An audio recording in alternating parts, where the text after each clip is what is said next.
I think, Tino, we can start. Yeah, it looks like the attendees are coming in very slowly. They're probably all in a holiday mood. So okay, as we are, at least me.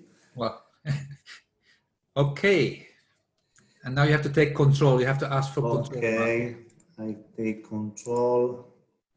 You give me control, please. Okay, you're all good to go. Okay, good. As said, welcome to everybody. Today we run one of the several webinars that the GMI is offering since a couple of months. Today's subject is Safety Requirement Specification. It's a very important document while dealing with functional safety.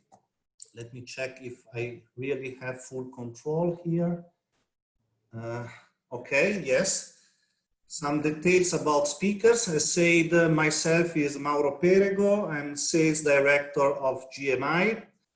I will take a few minutes to tell you something about GMI, but we have here also Tino van de Kapel, one of the most expert in functional safety topics.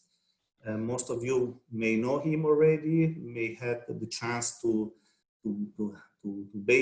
be trained by him on functional safety topics. As said, give me a few minutes to say something about GMI. GMI is an Italian company based in Italy, of course, doing engineering and producing field equipment interface like barrier, like relay. You find GMI object and products in most of automation package like DCS, ESD, fire and gas, and so on and so on. As said, we have production here in Italy, but we have also subsidiaries and partner all around the world, all around the globe. Okay. What we do, since we produce and we engineer product for safety, either it is functional safety or intrinsic safety, our product, let me say, one of the most important topic for our product and engineering is quality. We have full testing of all our product before leaving the factory. We have a certificate of the company which enable us to produce, to engineer product for functional safety up to C3 level. And this is certified by third party like TUV.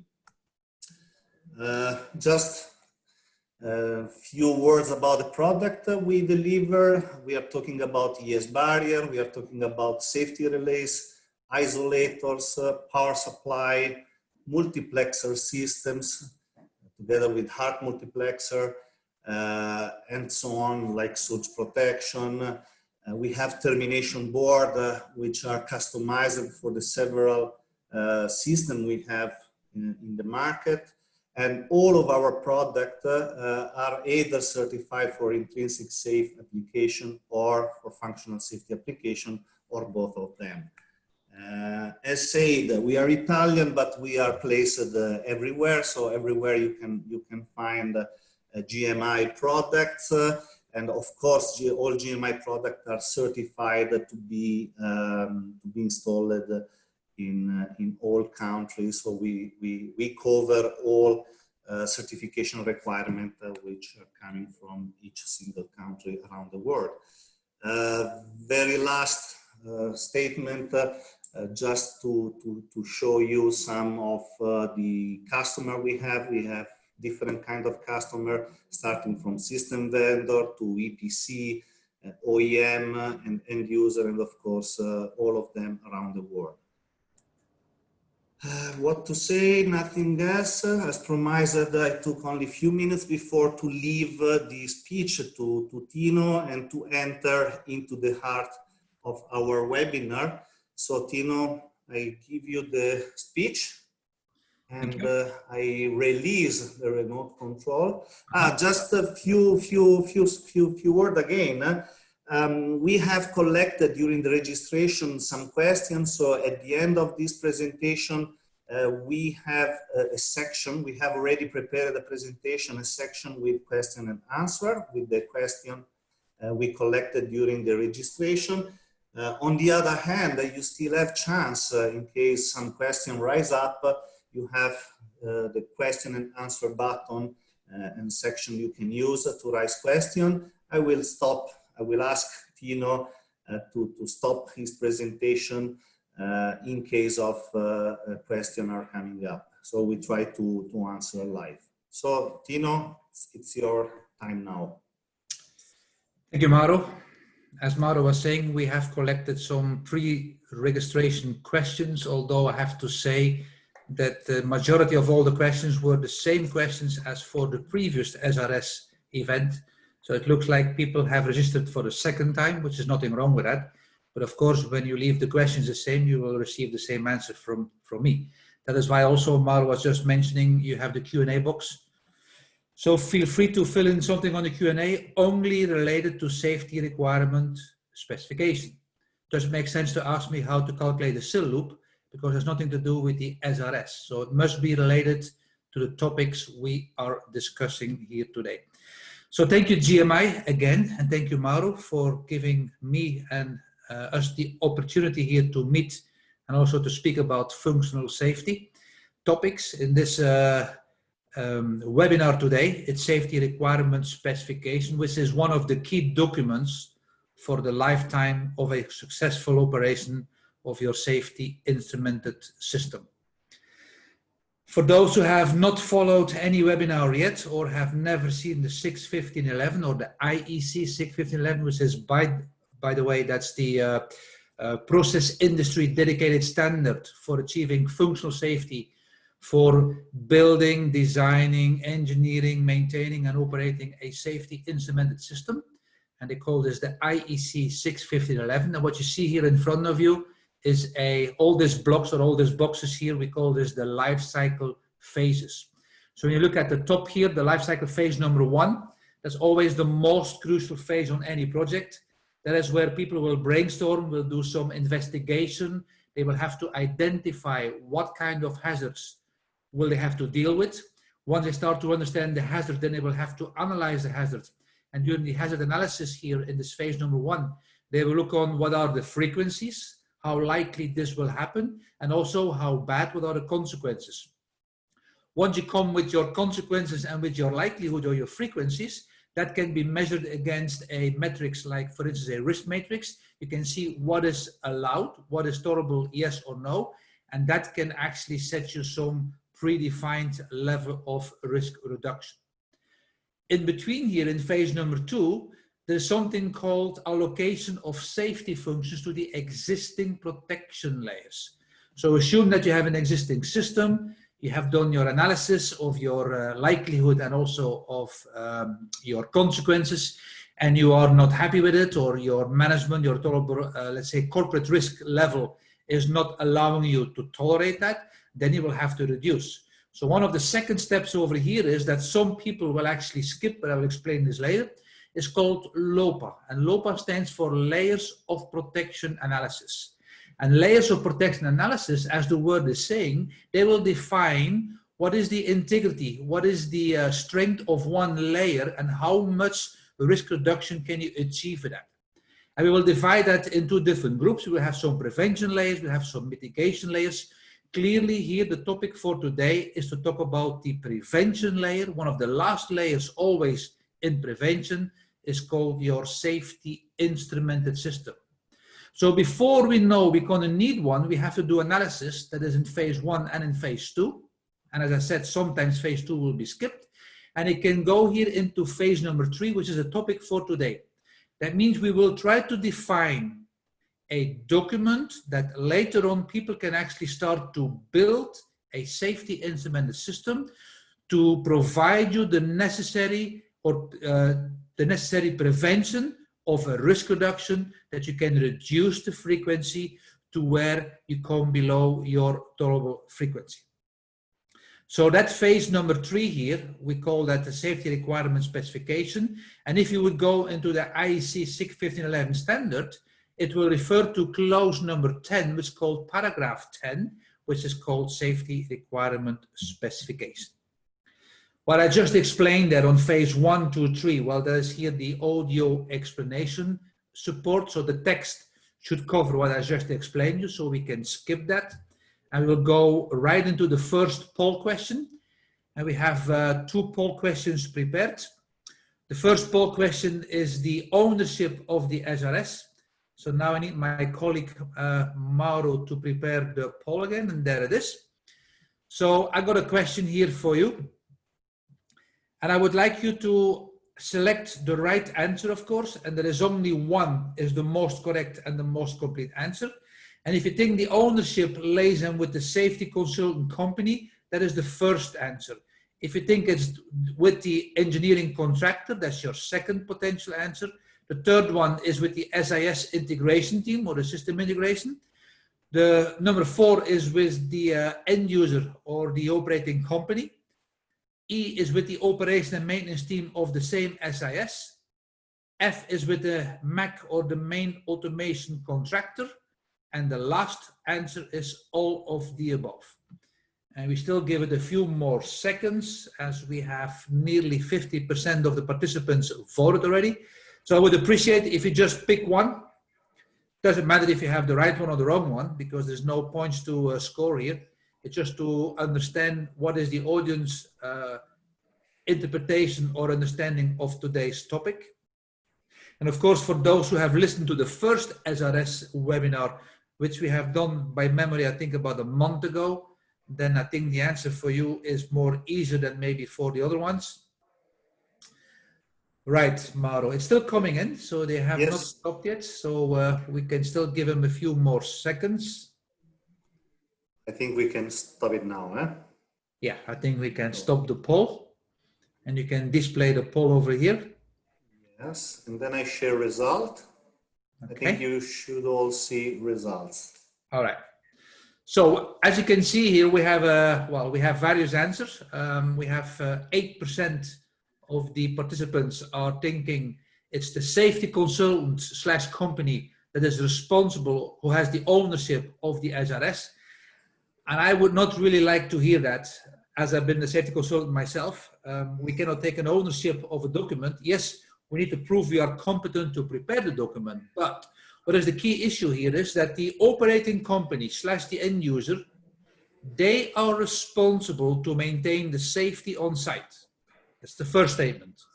That means those who are responsible to maintain safety on site are also owning the document, which is called here the Safety Requirement Specification, to specify on how they will achieve this safety on site.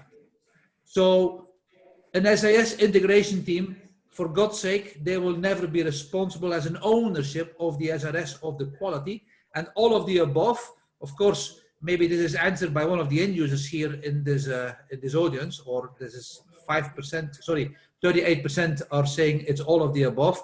Well, the only correct answer is only 38%. If I look at the numbers here, 38% of you have picked the end user, and it is the only correct answer. As I said, safety responsibility, ownership is always responsible is the end user / the operating company. Therefore, the document specifying how to achieve that is, of course, also the ownership of the end user.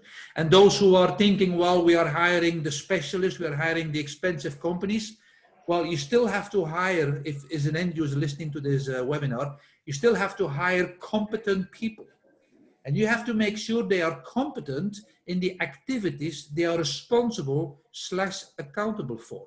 And we will speak more about this in one of the next webinars when we speak about functional safety assessment / functional safety management. All right, I will stop sharing that and we will continue.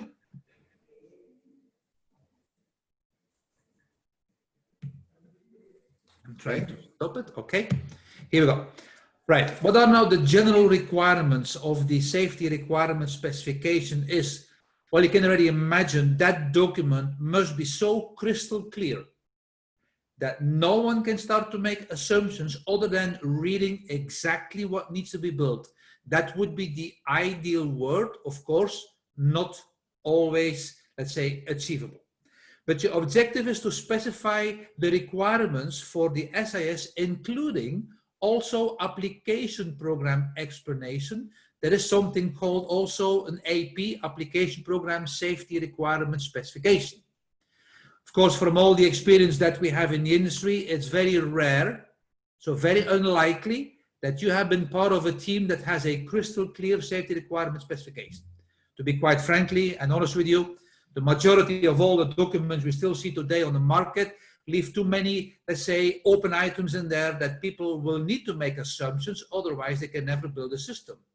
And clearly, if you cannot specify it correctly, don't expect that the other side, means the system integrator or the manufacturer who will build the systems, can actually start to think what the SRS could not specify on paper. That's actually not possible. SRSs would be great if there would be a single document, but of course that's also a wishful thinking. It's very often a combination of several documents. My advice is always try to keep it as simple as possible. It's difficult enough, and if possible, try to have maybe one big document. Of course, everyone knows it has a positive side on it, it has a negative side on it. That means a big document for all your sieve loops in your entire, let's say, process plant, maybe a large document that will be under continuously revisions and maintenance, because you always have somewhere something that needs to be modified, and that document will be continuously under modification reviews. If you have a multiple document culture, meaning that you could have maybe sub-unit documents SRS, well, then it's more easier sometimes to maintain them. On the other hand, if you have more documents, also it's, on the other hand, more difficult for people to know which document is now the correct one to use. So it needs to be a document that needs to be clear, it needs to be precise. People will need to be able to verify where this data came from. It needs to be maintainable, and of course, it needs to be usable for the people that need to use it. It shall be written to aid comprehension and interpretation for those using this information during the life cycle. And again, I could make this here a very boring lecture and a webinar, which is not the purpose of a very short webinar as we do here today. I refer here to the edition 2 of the standard, which is known in the industry as the 2016 release. For those who are listening from this side of the world, means Europe and Asia. I doubt that there are many people from Asia listening in because it's much too late for you. The reason why we have such a late webinar today is for the people from on the other side of the world, which is North and South America. And I can see a few names which are most likely based over there. Well, for you, it will be the IEC61511 2018, because 2018 made a one-to-one copy of the 2016 from the 61511, which we call here the IEC. Now, both the ISA and the IEC 61511, we are clearly talking about chapter number 10 or paragraph number 10, which is the normative section from part number 1. And I refer here to 3.2, which is a specific statement. And it says, describe 29 specific bullets. And what we have done with GMI is, rather than rewriting the standards, which we are, of course, not capable to do, because we don't have the entire know-how like all these user group committees have when they gather together to bring their brainstorming together into a document. What I have done as being an engine nerd, I actually took the 29 items and I was thinking to myself, how would I now try to describe this one item to try to build a safety loop? And also people are asking, can you give a specific example? Well, again, a webinar of 40 minutes talk for me is too small to do that. What we can do with GMI, we have a book released, which will be coming on one of the next slides. And in that book, I actually made a summary of all the 29 different items that shall be sufficient to design and shall include a description of the intent and approach applied during the development of the SIS. And I actually made a different color here. The different color, that is the excuse or the backdoor for most of the engineers that we talk to. Because when they have not described it, they said it was not applicable for us. And the standard allows you, they say you shall define, you shall describe, and now there's a killing word stopping this paragraph sentence, said as applicable. And everyone knows if you make a rule, but you give a way out not to do it, well, everyone jumps on the way out. We don't have to do it because not applicable. And what I'm saying is, in this webinar here today, we will not cover, of course, all the 29 items, but if I'm making an inspection, if I make an assessment, which is there called the stage 1 assessment of a safety requirement specification, I will become very critical and very vocal when I see more than 5 non-applicable statements in one safety instrumented function description. So per safety instrumented function description, we do expect to see 29 statements, and it is possible that sometimes people don't have to describe this one statement. Maybe it's overlapping with another loop. So again, we are referring here to this book from GMI, which is called the SIL manual. And here on the right-hand side, you see the references, which is the reference page numbers of the book, which is clearly called the 4th edition, because GMI, that book is on the market for, I think, let's say more than 15 years. There are about 50,000 copies worldwide being distributed. And the book that I'm referring to is the 4th edition, because there my name you will find under the chapter 8 and 9, or sorry, under chapter 7 and 8. I was already on another chapter. Chapter 7 will give you an executive summary of the 61511 edition 2 changes, whereas chapter 8 will give you a dedicated one loop description with 29 items. Let me give you a few of the minimums. What is now the minimum that we typically will look at, and that's also what I would give you a hint. What is the minimum to describe? Well, first of all, if you think about, we are talking about a description of one safety instrumented function. The first thing we're going to look for is, what do we try to measure? What do we try to sense? In other words, what is the input that will trigger this safety loop to do something? Measurements can be your pressure, your level, can be trip points, can be alarm points. All of them are measurements that are triggering to initiate the safety loop to do something. That's the first bullet. The second bullet is, once we have measured, or once the trip point is measured, let's say you're looking at the high level on a tank and it's the overfill, so it's going to be the high trip point. You're going to stop the fill line, you're going to stop the pump, whatever. That means that once you trigger your trip point, what needs to be done? That needs to be explained. I know engineers, they often will make a quick drawing. They will say, look at the P&ID, there's an interlock sign. That interlock will have to shut down the pump. Well, some engineers will know what the interlock sign will mean, but the SRS will actually have to describe it in simple words, what needs to be executed once the trigger has been recognized. What do we actuate? I mean, typically safety systems, let's say the majority. And I think it's fair to say that probably between 95 to 99% of all the safety loops worldwide are all working over a digital output. They will all switch on or switch off, depending on what mode of operations, etc., etc. But typically you will open a valve, you will close a valve, you will start a motor, you will stop a motor. With those two simple examples, I cover 95% of all the safety loops you will ever come across in the entire process industry. The odd ones, like an analog output, are very rare to find, but there are some analog outputs where we go for continuous mode. We'll actually start to regulate as part of a safety function in the industry. But again, they are rare to find compared to the simple digital outputs. How much time from the moment you trigger to the moment you achieve your safety state of your safety loop, how much time do you have? This is typically defined as your process safety time. And the process safety time will depend on your process dynamic.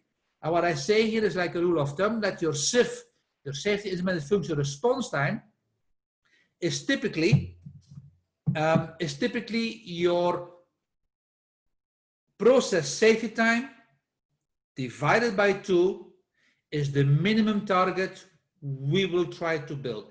And where is this coming from? This is coming from a technical report number 4 from the ISA, from the 8404 report. That's an old statement that the majority of the industry engineers listening into this webinar most likely will recognize. And the last but not least, what is also a very important item to look for is what is the risk reduction factor minimum that we have to achieve with the safety intermittent function. In some cases, in the some of the safety requirement specifications we come across in the industry, we only see a SIL 1, a SIL 2, or a SIL 3 definition. Nothing wrong with that, other than this is only a performance band giving us some indication what is the performance my safety loop will have to behave in.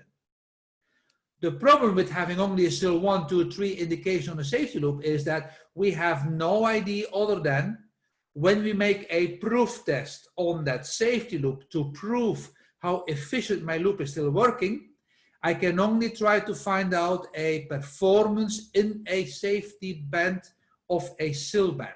That means I can have a very good SIL 1, I can have a very bad SIL 1. And somewhere in there is your performance that you will try to prove with your coverage factor. If you haven't defined it in the SRS, that means you are free. As long as you are in the performance band, you fulfill the requirements. Of course, that is not so accurate. It's also not my preference, but I will give you some hints what you can do if you work with a SIL band definition only. What are some of the key additional ones? Well, clearly, the first one, besides those minimum that I just mentioned, the first one I typically look for, what kind of hazard is this safety intermittent function trying to prevent me from? And it can be a definition, that means the hazard will be defined, because every safety intermittent function is unique to one hazard only it's trying to prevent you from. The bypass requirements, and what was new by the edition 2, is called the compensating measures. Again, here in this webinar, we don't have time too much to explain you other than compensating measures are, as the word is saying in English, you will need to provide in your safety requirement specification some indication for the maintenance engineer, for the instrumentation engineer, for the operation engineer, how can they compensate for the bypass that will be activated on the safety instrumented function. Of course, the compensating measures will be time limited, will be authorized. All of that is all the story that we will explain if you would follow a detailed, let's say, course on the 61511. Another thing is the proof test implementation. New to edition 2 is how efficient and how consistent can you prove that you have tested your safety loops? And that's a very crucial one, because everyone knows in theory you can never test as good as new and take credit for 100%. So you will have to look into the safety manual definitions of your safety devices, because the manufacturers will explain you on how much coverage factor can you achieve by doing some specific tests which are typically related to the type of device you're going to try to test. Assume sources of demand. That means on what are the kind of the demand sources that can trigger my safety intermittent function. That needs to be defined in your safety requirement specification. Mode of operations, we are in startup, we are in shutdown, we are in maintenance, etc., etc. And as I said over here, there are a lot more. We have 29 in total, and every single one is more in detail described in the 4th edition of the manual. Now, when I was making this webinar over here, this SRS, I was thinking like, which one could I trigger some minds in some of the engineers if I do a general webinar? Because I have no, let's say, sense of quality which is listening into this webinar. But this is one of here my, not say my favorite ones, but I like to throw this here in the audience. And I wonder how many of you would know the new definition by edition 2. And the new edition 2 I'm now referring to another standard, which is for the manufacturers, and I'm referring to the IEC61511. And the IEC61511 is for functional safety for components devices which are called EEPES, which stands for it's a device where there is some electrical signals, there are some electronic components in there, or you can program it. That means any smart or hard transmitter you're going to use, any, let's say, safety barriers, like isolator, like the ones from GMI, or even the safety relays, or any power supply, power converter you're going to use, or any safety PLC, or any smart positioner, or any solenoid. So all of that all belongs under the umbrella of the 61508, which is the functional safety design for EEPES. And one of the new definitions by edition 2, 61508, 2010, April, was called the MTTR.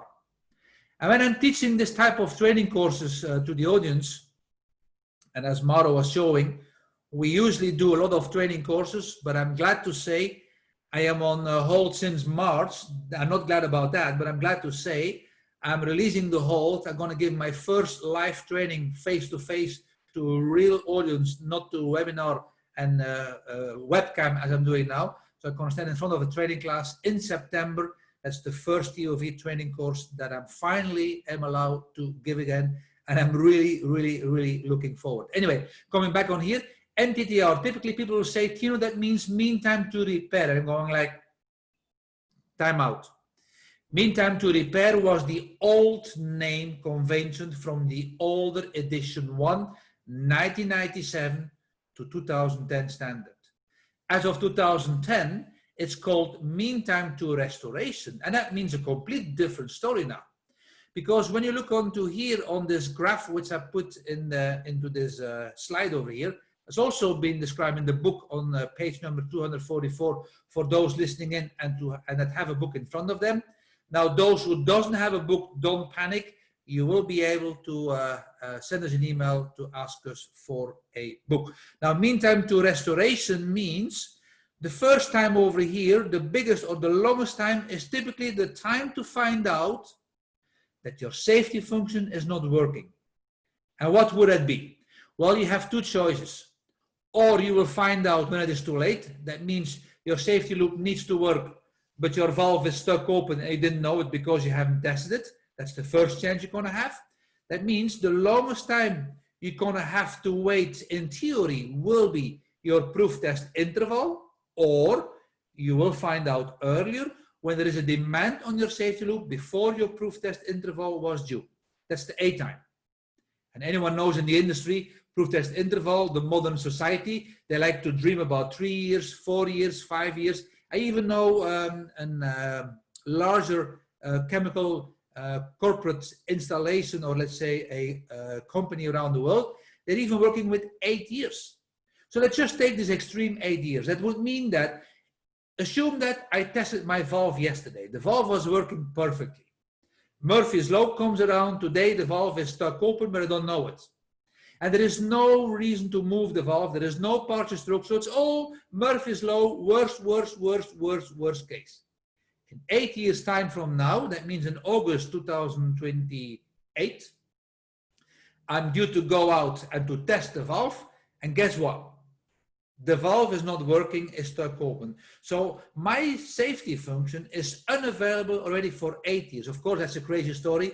Let's take another story. Let's say it was 6 months. And after 6 months, I find out my device is not working.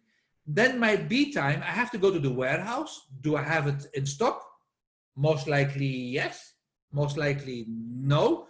So we need to find out, do we have it in stock? If not, we have to order it, shipping time, whatever. That's your B time. That will also be a few days, maybe a few weeks, maybe a few months. Depends on which side of the globe you're living and where your supplier of your vendor of your devices are shipping it from. Your C time is your effective time to do your repair. That means it can be, a smallest example would be a glass fuse. The glass fuse is blown in my marshalling cabinet. That may take me a couple of minutes, allocating or let's say indicating where it is. I put a new glass fuse in. But when this is one of my, let's say, valves on my pipe rack, and I have to order the scaffolding, I have to order the crane, I have to get the valve in place, I don't think it will take a few minutes. It probably will take a few days, maybe a few weeks. It all depends on where it is, whatever. And the D time is taken back into service. So, long story short, from the moment you know it failed to the moment it works again, that is now called the mean repair time, or the MRT. And the mean repair time classically in the modern society is anything between 8 hours, 24, 96 hours, whatever it's coming, sorry, 92 hours, whatever it's coming from. And those hours are typically like from one shift to maybe a full day, to maybe a long weekend, like 72 hours, to a very long weekend to 92 hours. So that's a story here that sometimes people will totally forget. And if you dive into their prediction of availability of their safety integrity, means their self-verification program, that is where we will struggle with. Right, last thing what was changed in the edition 2, looking at my clock over here, is the application program safety requirement specification. That is also clearly a definition between the logic needs to be defined regardless where you will program that logic. It needs to be managed from a function safety management point of view. That also needs to be described in your application program safety requirement specification. Right, Mauro, we have one more poll. I think it's the last poll. No, it's the second last of the day, because we have the last one is the quality of the webinar. Right, I got a question now for you. If you think about now the SRS and the content, would you consider the SRS as a design specification document, or as a operational instruction document, as a maintenance instruction document, or as a maintenance instruction document, or as a SIL verification reference document, an as-built document, of all of the above? That is the second poll of today.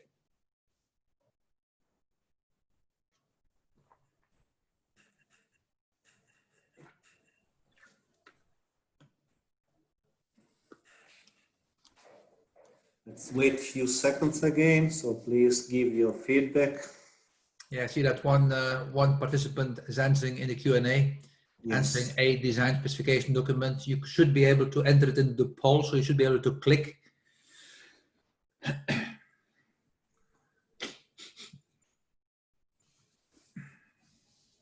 Well, I think the result of this poll is getting better than the previous or the first poll. There's a lot more correct answers in this one. So, Mauro, if you want, you can stop the poll. Yes, we can stop now. We end the poll, and let me show the result now. Okay, so sharing the poll over here.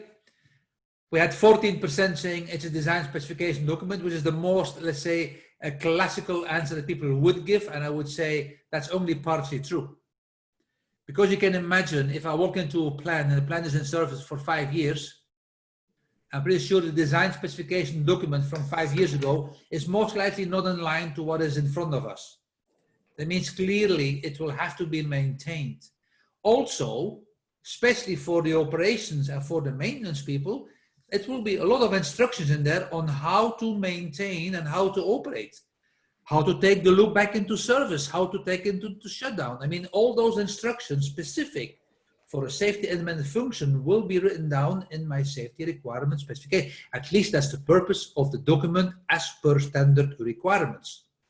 Of course, we also use that document to get my information for my SIL verification, you know, to do my, let's say, cross-check for my reference on how have we estimated the availability of the safety loop. And as you can imagine, that's also one of my other favorites. It's called the as-built. As-built sounds great and wonderful in the industry, but it's very unlikely that you will have 100% fit as-built documentation on site. People struggle with that. Time constraints or not having the right people to do an as-built document up to date, etc., etc. But in summary, the only correct answer for a safety requirement specification in the interpretation of the standard understanding is that the SRS is all of the above. Because the SRS will be the key document, again, for the future success of your safety instrumented system. Right, I will stop sharing and I will go to the next slide. We can support, as we already told you, with the SIL Manual 4th edition, as we have 50,000 copies worldwide, not 40, but 50,000, not only from edition 4, but also the previous edition. If you're interested in this book, Mauro will show you at the end of the Q&A some contact details. So please feel free, send us an email and we can guide you on how to get one of these copies. I got three more slides to show you some support we can give you, which is here. That support, the first slide over here, is from our GMI Online Academy, which we actually started in 2017. There was no mentioning about COVID, but we already pre-recorded some of those topics, which was also the same topics which we are covering now during the COVID time, during our on hold with training time. But you can register here on the bottom of this slide on this webinar. And if I remember well, the copies of the slides of the webinar will be sent to you in a PDF. That's one. Second, every video which is recorded, including what I have been telling on the slides and what Mauro has been telling on the introduction of the webinars itself, will be available on the GMI YouTube channel, also again free of charge. What is not free of charge is the second slide. Why is that? Because I am responsible for that. And of course, we cannot give the training as we show over here free of charge. But the TÜV Rheinland Accredited Competency Review Training Program, as I said, currently is, let's say, more or less still on hold. There are some discussions still in the background to do some online training. We still have some, let's say, discussion ongoing, not solved, on the online exam, which is, of course, that's a problem to see who is doing the real online exam. That's also why we're not moving very fast on the decision to give an online exam, but we are allowed to give an online training. The exam still needs to be supervised as we speak today. Now, Functional Safety Engineer SIS Competency Program is the one that I have been supporting together with GMI in the industry.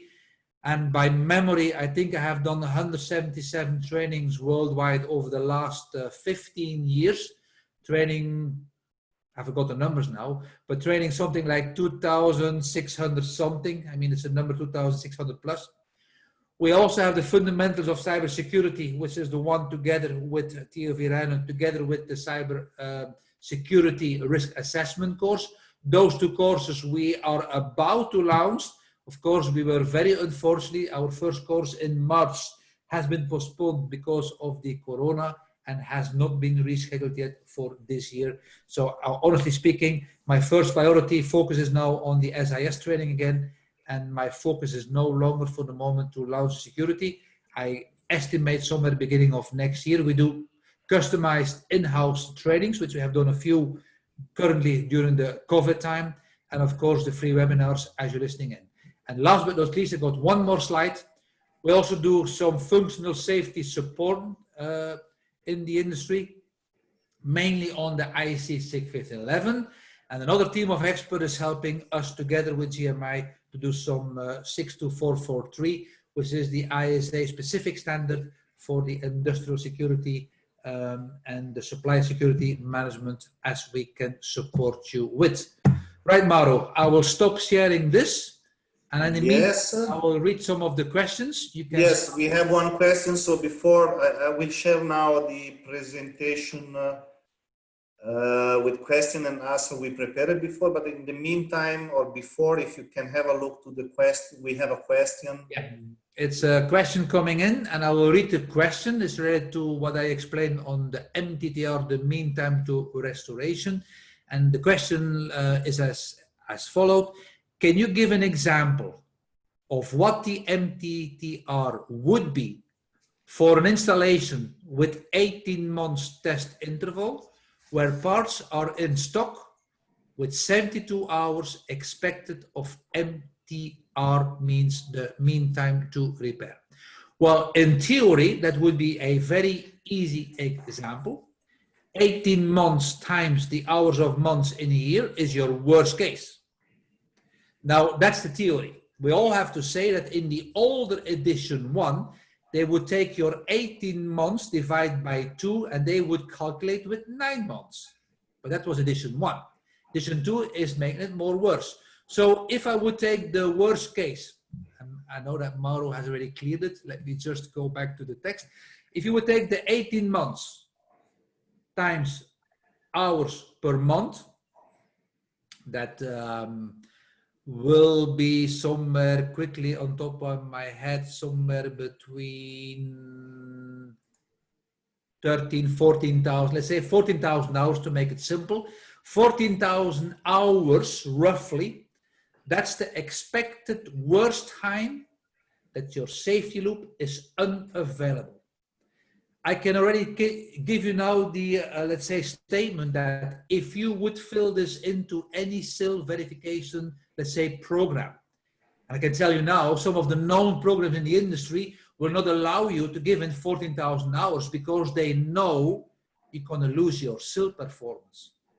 Frankly speaking, if I would give this time of 14,000 hours of unavailability into a SIL 1 loop, regardless where you sit in your performance band, you're going to lose your SIL 1, you're going to be SIL nothing. That means you have to think about how you can solve that.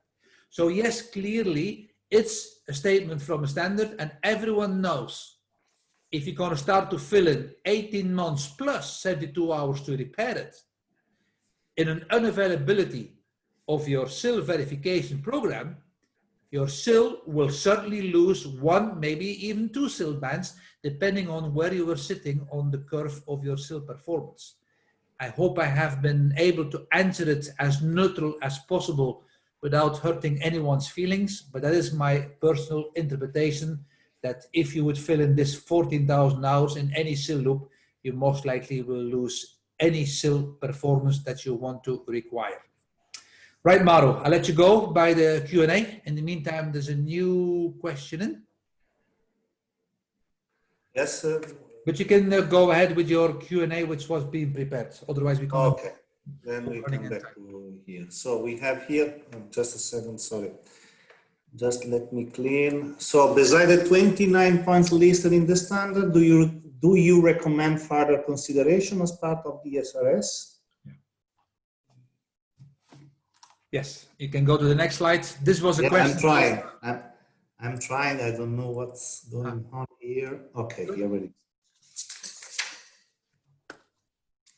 Can you see? Yeah. Sorry, I was just drinking. I thought Mauro was just talking longer, but he didn't. So, apologies. So, clearly, the SRS alone will not make it, because the SRS is just a, let's say, a document. There's a lot of data in that document, but you will need to have some real feedback from a real, let's say, performance in reality.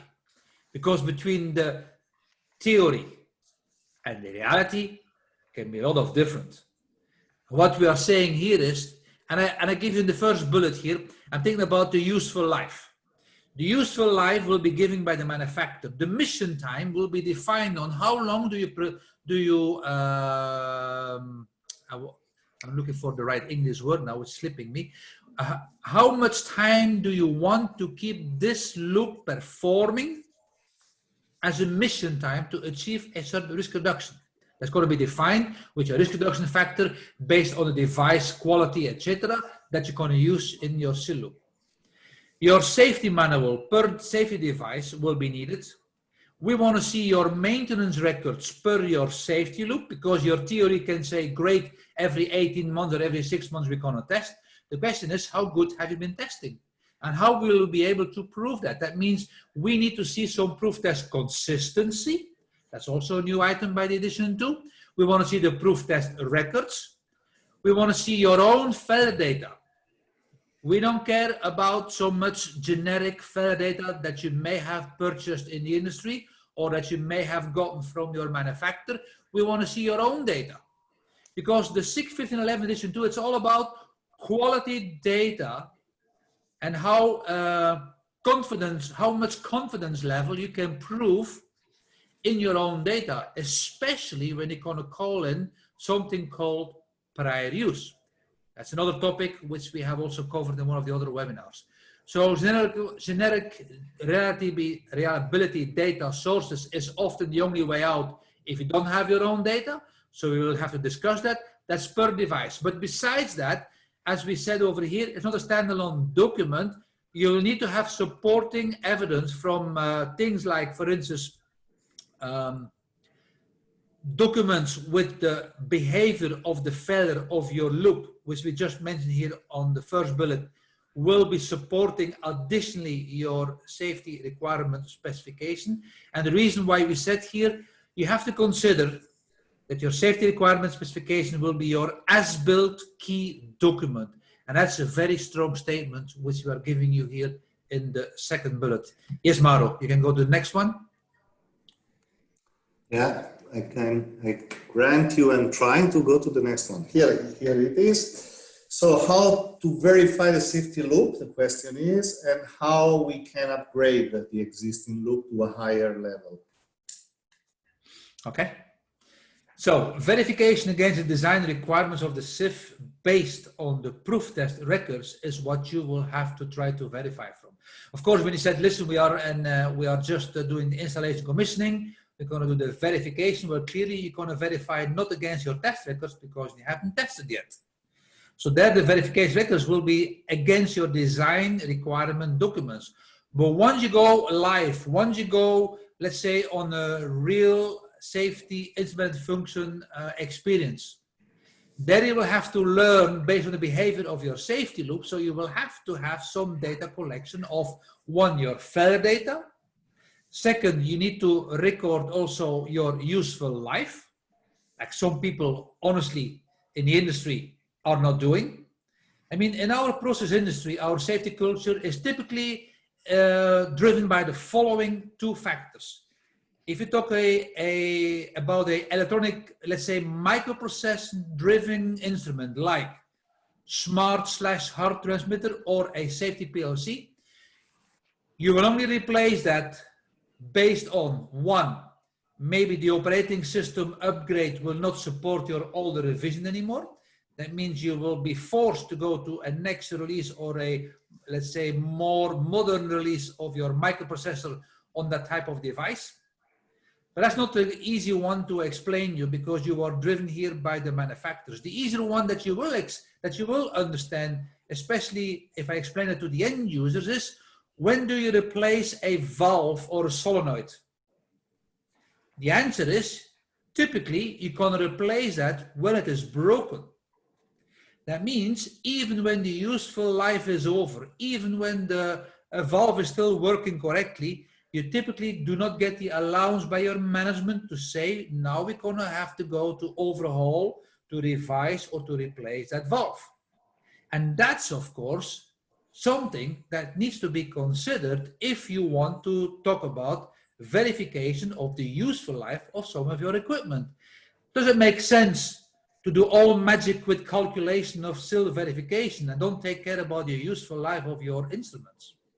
So second bullet was, the second part of the question was, upgrade to a higher level. Well, of course, it depends on, and I give you two examples here.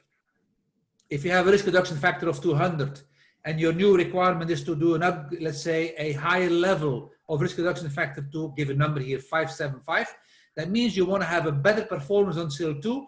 Well, then you're going to shorten your proof test interval or you're going to increase your proof test coverage. That's the easiest one to explain. But assume that a client would say, I want to move my loop from SIL2 to SIL3. Well, clearly here, playing with numbers is not the only thing you have to do. You also will have to fulfill the minimum architectural constraint of that loop. And that's, of course, not to be covered by numbers only. You will have to add new devices, different architectures, etc. of that loop. All right, Mauro, can you go to the next slide? Because I have no control on this slides, of course. Oh, the question is, what are the standards for the safety loops? Okay, well, that's a short question with a very long answer. That means I made the long answer short. The 61511 is known as a good engineering practice guidance, clearly. With that guidance alone, you will not make it. You will have to have other standards. And first I start to specify them. I had the NFPAs, the APIs. I was making a long list and I thought, like, why am I trying to do that? because I do not know, first of all, in what type of business you are. That's the first thing. Second of all, there are so many here to mention, and I'm afraid being an engine nerd, I would forget one of them. I would say, hey, you know what, Tino is saying those are the other standards, but he forgot one of the important ones. I said, you know, to make it neutral, I will make it neutral stable. I said, depending on which specific application you are working in, because I do not know which type of application you are in, because the process industry, that's a very broad application. It can be chemical, petrochemical, oil and gas, can be pharmaceutical, or it can be food and beverage. And you can imagine those are quite some different applications that you may have experience in. So, of course, it's more the overlapping standards that are struggling sometimes to be in line with the 61511. And what I'm trying to say is here, like, if you would go to like a typical fire and gas, BMS and HIPS, etc., they are typical application dedicated standards which are not always in line. And I give you one simple example. The machinery directive standard, talking about performance levels and the IPLs, all that, well, they are not maybe in line with the SIL levels that we may understand. Another one clearly to explain is like the railway, for instance, where they have the signaling of the railway, etc.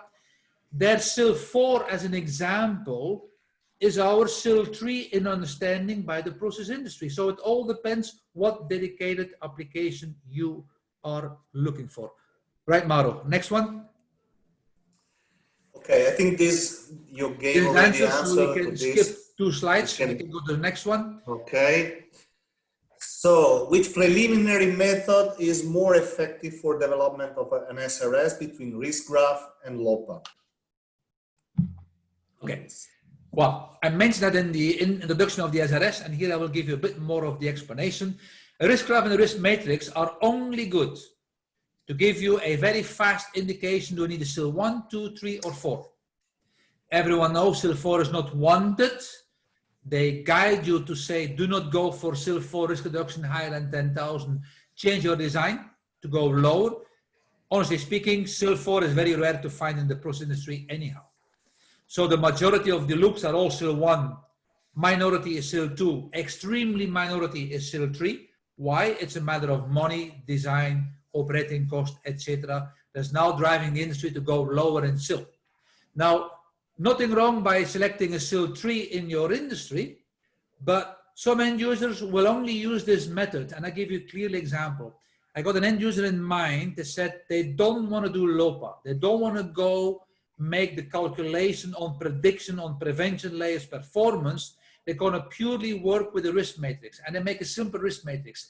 But the risk matrix is calibrated as followed. If the corporate risk matrix would allow a frequency and a consequence with, as an example, SIL 1, the matrix has been calibrated to say you're going to build a SIL 2.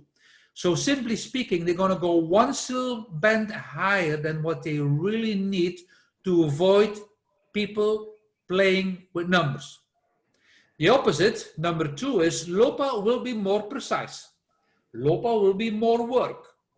But LOPA is the ideal tool for the efficiency, or call it a creativity engineer, to change a few digits behind the comma, and all of a sudden, here is the SIL that fits the budget or to please the management that is controlling his project. That is, of course, engineering numbers. That's not engineering safety. So I leave you to make your decision. Which one would you like to prefer? I'm not saying LOPA is wrong. I'm just saying LOPA is a very tricky item that people love to use because they can start to manipulate the performance based on numbers. And on paper looks great. In reality, well, that's often a completely different story. Right, Mauro? Okay, here we are. Long question. Can SRS specify a SIF using a new final element in redundancy with the old existing one? And if yes, how such case can be treated and pass a lifetime of existing final element be considered? Okay. In Italian, they would say mamma mia, but I will try to explain it in a Belgian engineering mind. Right. The SRS will define the SIF architecture based on the minimum constraint. That means The minimum architectural constraints are dictated by the standard depending on what route compliance you have been using. If you have been using road 1H or road 2H, that's going to be your definition. They're going to define then how much do you have to build as a redundancy. And that will be, of course, copied in the safety requirement specification. Assume that the second bullet, an existing loop using a final element, cannot be required to add redundancy unless your SRS was wrong. That means if the SRS was asking to install one final element, but now you have the requirements coming up to say you have to install a second final element to achieve a certain risk reduction factor, well, clearly your definition requirements have been changing, have been modifying. And if you start to modify, well, then you have to fulfill your architectural constraint again. And last but not least, use the full lifetime of the final element, and the mission time of the same will determine when to overhaul, when to revise, or when to replace that final element. And that's a key issue that you will have to consider to monitor on a live installation, on the live safety implement function.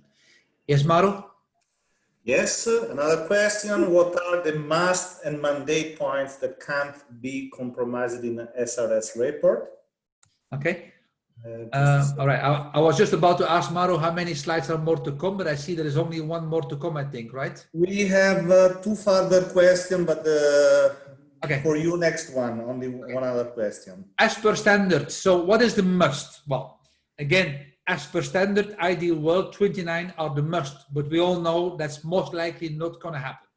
Of course, this is subjective. The question what is subjective is here, remember, as applicable. Now, what is applicable for you? I can have a different subjective mind on decision. Why do I think it's applicable to define that? Where you may say in our industry or in our loop description, we don't have to describe it because everyone knows that is the way it should be. So that is, again, subjective, which you can already imagine how much, let's say, open room for discussions this will give to any inspections done on such type of documents. Of course, that's subjective because most engineers always think they know it better. They think we do not have to describe it because everyone knows that's the way it is. But the question is, will those engineers maybe coming up in 5, 10, 15 years, take your document, if you were the author of the SRS, will they know what you were thinking 15 years ago? I would say, I would doubt. I don't even remember what I have done a couple of months ago now because I'm getting older. That means think about those engineers. That document must be very crystal clear, giving a good guidance on what should be described. And my aim is always try to describe it, although it's simple, although it's straightforward, although everyone knows, even the smallest child in the industry would know it. I would say still put it on paper because there's a reason for it. That in the future, maybe someone will take your document not understanding what everyone thought was normal, and that's the reason why we ask you, please make a description what should be defined. I propose a generic template per SIF, that's typically how we start, and often common requirements are not necessary to reinvent the wheel, so they will be repeating. I will refer to maybe a generic section in your overall safety requirement specification. However, my aim is try to define, and as I said over here, we need to find 5 valid reasons why the requirements doesn't have to be listed. Or in other words, if 5 of them are not listed, you will have to come up with a very strong story why you think you don't have to define them. They are not applicable for your definition. Right, Mauro, last but not least. Last question for you, as soon as I will be able to move the page. Just a second. Oh, here it is. So the question is how to divide a complicated function having common execution algorithms and multiple I/O into the same SIF. I do remember that question. That's also one coming from the first webinar we have done. Anyway, a SIF, complicated, divided, all of that. Well, it's clearly whoever wrote that question is something to do with a logic programming in a logic controller / call it safety PLC. Now, safety PLC, how redundant, how triple, quadruple, however they are thinking about their configurations they are. They always have somewhere commonality, common mode, common goals, whatever. That means if you think about the program, if I would write a program and I was the programmer, right? And I do the I/O assignment, and I'm thinking about one specific, let's say, system on the market, where you take a redundant I/O module, and redundant I/O module, you do your I/O assignment, and I have a 2 out of 3, let's say, transmitted to program for that safety loop. Well, it would be very, let's say, silly, not call it stupid, let's call it silly, would be not advisable to assign your ABC transmitter for your 2 out of 3 on the same module on channel 1, 2, 3.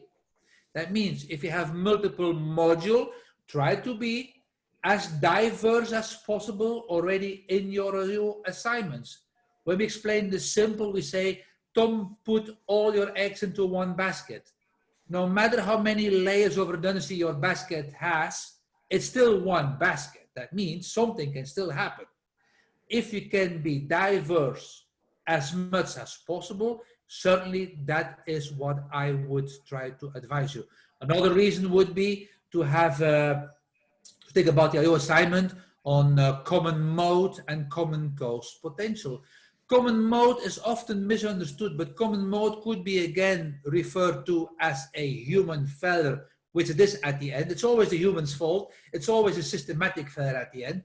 So if you don't do anything, you cannot make any mistake. Of course, we will not be able to build a safety system. That means we will have to do things. If you do things, you can make mistakes. Now, common mode would be, for instance, when I have my transmitter ABC all wired in the same junction box, all going over the same wire to the same marshalling. That's all a common mode potential problem. So those are all kind of items you will have to think of with a normal sense of engineering, which is not being helped by the IEC61511. So what I'm explaining you here is purely common sense by engineering practice experience over the last 20 or 30 years. So try to be, especially for critical loops and for complex, try to be as diverse, as independent as possible to minimize those common mode and common cost problems. Yes, Maro. Okay, we have another question. I will answer to this question. Can you please arrange a similar section for selection and introduction of safety relays? So the answer is simply yes, we can do that, and we are doing that. So you just monitor or follow our schedule for live webinars. One of the next webinars will be on safety relays. So just follow us, you will select, and you will find many others topics that you may find of interest for you. Now we have a question for you. Before to leave, we just, Tino, check. We have some other question in the question and answer box. But before we ask you a question, we would like you to rate this webinar, to rate what Tino transferred to us, and I have no doubt. Okay, that's. I can share immediately the result. So thank you very much for your feedback. I'm not surprised because I know Tino since many years, and I would have expected this rate from you. Thank you very much anyway for that. Okay, I got from one of the participants. I would advise the participants to try to send me the email for that specific question, but I'll read the question first. Is safety response time greater than process safety time divided by 2, but smaller than the process safety time acceptable in the IEC61511? As I stated before, the process safety time divided by 2 is not coming from the IEC61511 at all. That is living in the industry for many years. And once I had a discussion with some engineers during the lectures or training we were doing, why divide by 2? Why not by 1.5 or by 2.5? And I told them, I don't know. I said, yeah, but why then divide by 2? I said, well, this is like the myth in the industry. Well, it's not a myth. It's actually coming from a document called Technical Report 4, which was from the ISA. And we are still using it as one of the main rules to define our, let's say, response time from sensing to achieving our safe state. Now, the 61511 edition 2, and that is why I was saying you can send me an email and I can guide you, because the new edition 2 has tried to make a statement on the response time. In my humble opinion, and again, it is my personal opinion, that's not the IEC61511 opinion, but in my humble opinion, the definition on their, let's say, definition of process safety time versus response time is not as good as I would love to have it. That is why I will not make a statement here live for all the public, but I'm happy to take this a one-to-one per email to you to guide you what the new edition 2 is saying.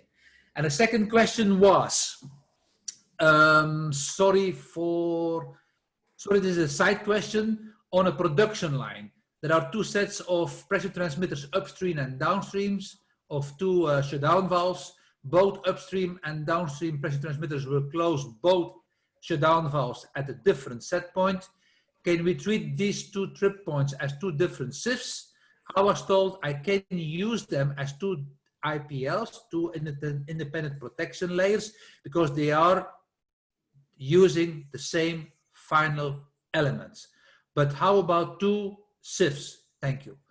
Well, whoever gave you the advice, I'm a bit confused in the question itself, to be honest, because you talked first about two different ESDs, two different shutdown valves, and then you're saying they are using the same shutdown valve. So what I think you are trying to say, listening or thinking loud now, which is often wrong to do that, but I will try now.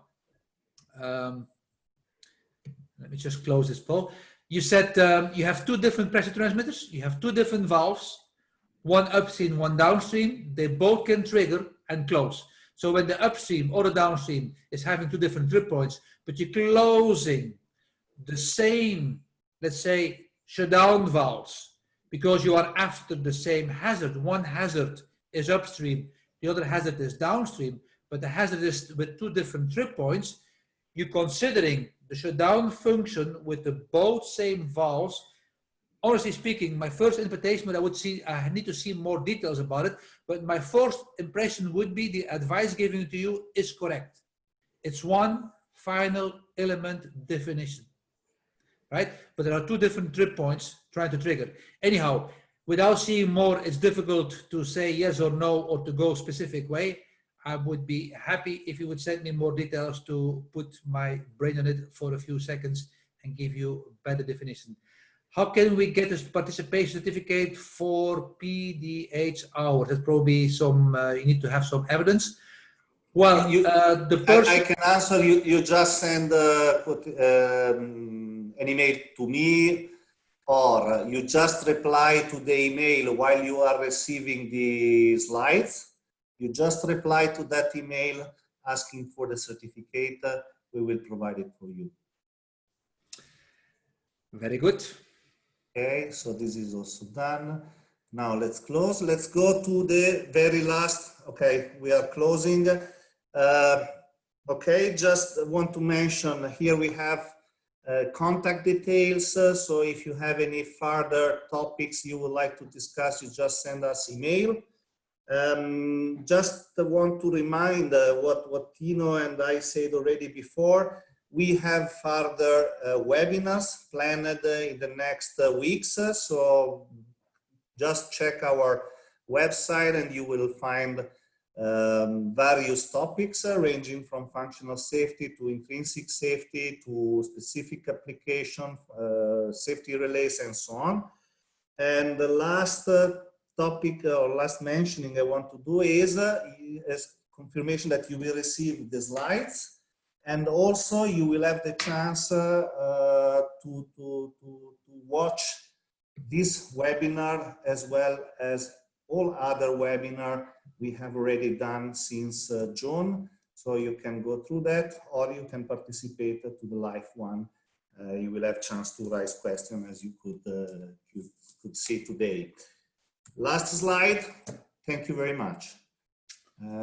We ended up with the same number of participants we started with. That means your job was great, Tino. So thanks to all of you, and thanks to Tino again. And let's see you next webinar.